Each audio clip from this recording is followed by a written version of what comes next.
اور فرماتے ہیں تاریخ کی کتابوں میں آیا کہ جس وقت امام علی مقام کو شہید کیا گیا نا تو آسمانوں کے اوپر خون کے ساتھ یہ الفاظ لکھے گئے، یہ اشعار لکھے گئے، فرمایا اَتَنْجُ أُمَّةٌ قَتَلَتْ حُسَيْنًا شَفَاعَةَ جَدٍّ يَوْمَ الْحِسَابِ، اے حسین کے قتل کرنے والوں اپنی حسین کے نانا کی شفاعت کے لیے قیامت کے دن امید رکھتے ہو؟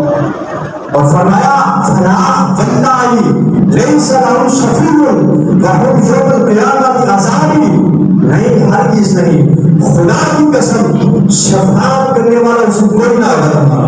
اور فرمایا وقد قتل الحسین بحق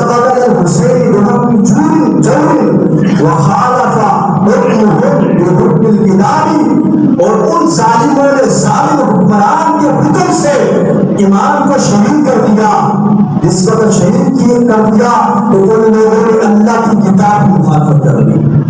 قیامت والے دن ان کا کوئی مددگار نہ ہوگا، قیامت والے دن ان کا کوئی شفیع نہ ہوگا۔ جس وقت سب کی شفاعت ہو رہی ہوگی تو امام علی مقام کے قاتلوں کی شفاعت نہ ہوگی۔ اللہ تعالیٰ سے دعا ہے اللہ تعالیٰ ہمیں امام علی مقام کے ساتھ محبت کرنے کی توفیق عطا فرمائے۔